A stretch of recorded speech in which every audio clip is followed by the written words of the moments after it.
Hey guys, how's it going? Welcome to my video. Okay, so today we are doing this video, and this is on a common issue with a lot of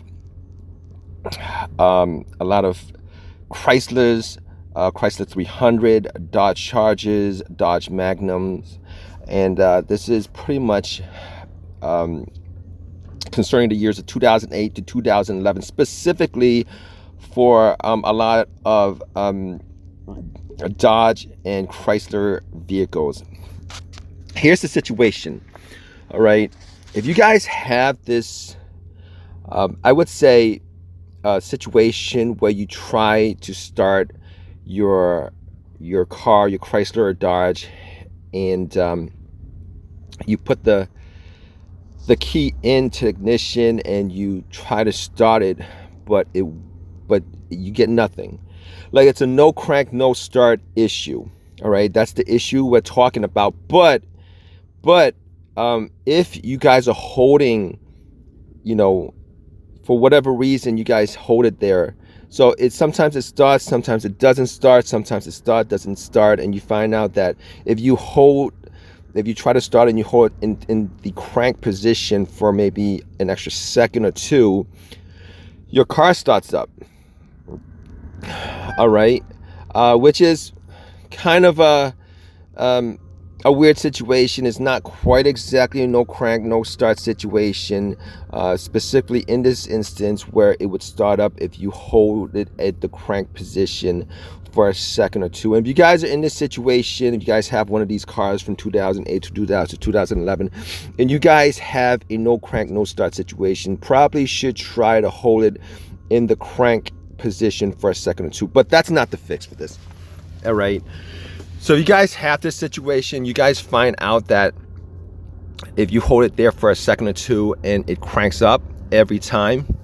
Now, normally you don't want that situation to exist. Obviously, it's better than a no crank, no start situation because your car actually does start up.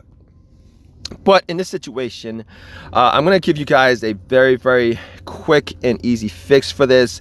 A lot of times, a lot of people can't figure out what it is. They take it to mechanic shops, from one shop to another, and they can't quite figure out what the problem is. I don't know why, but it seems to be one of these head scratches for a lot of these garages or people looking for a fix to this, because there's only so many components in the car. But let me just get to the point at hand here, okay? If you guys have this situation, you guys definitely want to get to the fuse and relay box. Okay, get to the fuse and the relay box, and you're gonna look at the starter relay. Now, in most of these situations, a lot of people would think maybe it's the ignition cylinder or something having to do with the electrical portion of the car, but it's an easy electrical portion of the car that you guys want to look at, which is the starter relay.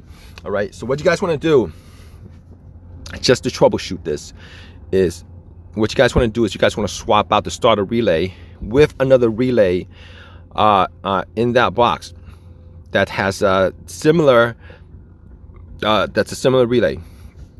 Take the starter relay out and take another relay from that box and swap it out, and then go to start your car normally.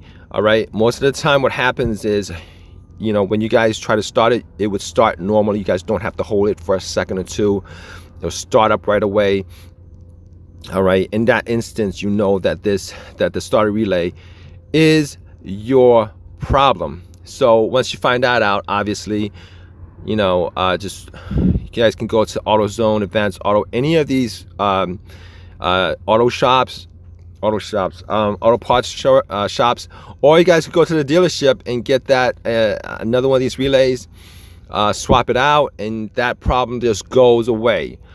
All right, so I hope this has helped your situation out. Do you guys have any personal experiences specifically with this issue? If you guys want to leave a comment or a question or whatever, definitely leave a comment or question in the comments section. All right, guys, and give me a thumbs up, subscribe, all that good stuff. Take care.